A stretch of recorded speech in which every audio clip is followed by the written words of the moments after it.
Hi everyone, I'm meteorologist Rusty McCranie, and welcome to Weather Express. Your weather in 5 minutes. Start the clock.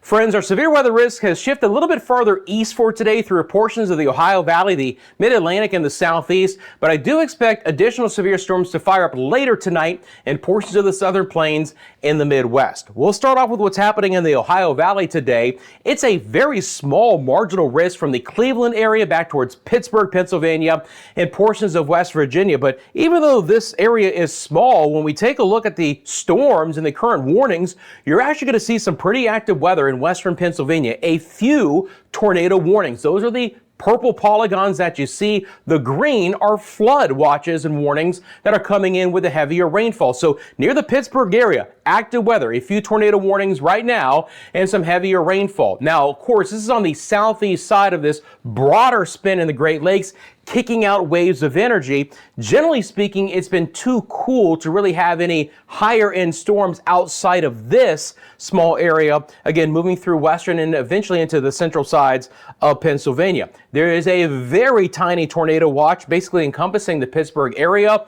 Winds of 65 miles an hour and some 1.5 inch size hail in that isolated tornado threat will continue in that area. Now again, 40s and 50s outside of that, so it's mainly just been some rain for portions of New York, New England, and the Northeast in general. So from New York City to Boston, back down towards Newark and Philadelphia. We'll see if the intensity of these storms can continue as they drift off towards the east. There's been another area, and by the way, you're going to see some tropical icons on my map, and I apologize for that. There's nothing tropical happening right now. That's just a test my system is doing. Hard for me to get rid of that, so apologies.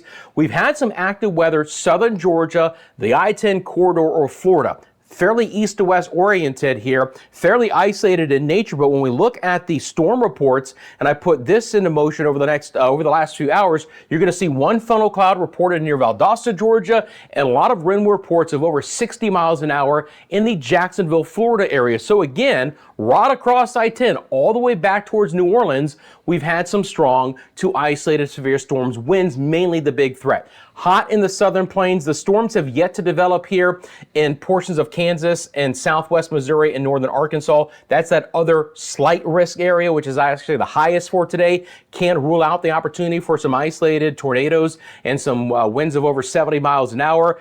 A few severe thunderstorms right now in Nebraska, lighter rain through the western sides of the Great Lakes and into portions of the Dakotas. Warmer out west, triple-digit heat there in portions of Arizona. When we look at the wind gusts along the west coast, you're going to see some winds along the California coastline over 40 miles an hour and a lot of fresh winds and some elevated fire threats through portions of the Intermountain West.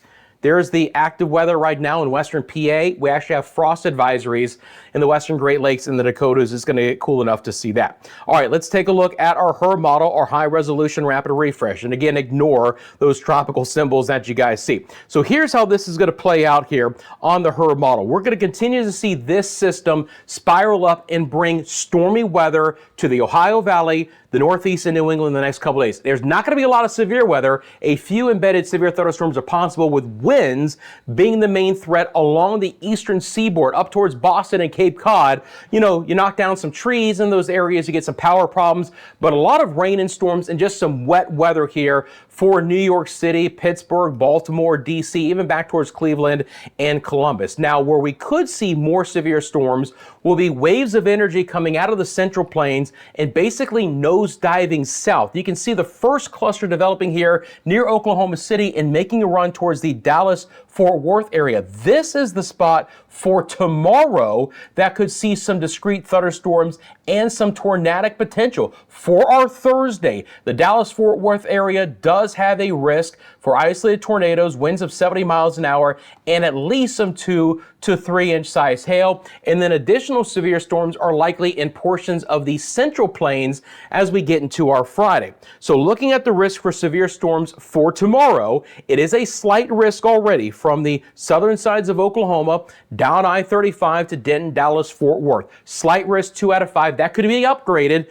to an enhanced risk depending on things, but I do think that there is, again, an isolated tornado risk, large hail, damaging wind risk there for our Thursday. For Friday, the risk is still marginal, but it's more expansive to include a lot of the central and the southern plains. And again, we'll see if that gets upgraded more. But starting out in the Aaron Mountain West off the higher elevations and then diving to the south and to the east. As far as the potential for some heavier rain, I want to bring that up as well. Really concerned about some of the rainfall totals we could get in southeast sides of Kansas, northeast Oklahoma, southwest sides of Missouri. 5-6+ inches on the map. Localized flooding is possible in these areas, so keep an eye out for that. Elsewhere, again, even though we're not going to have a ton of flooding rain, I expect a lot of wet weather for the Ohio Valley, Northeast, and New England in the next 2 to 3 days.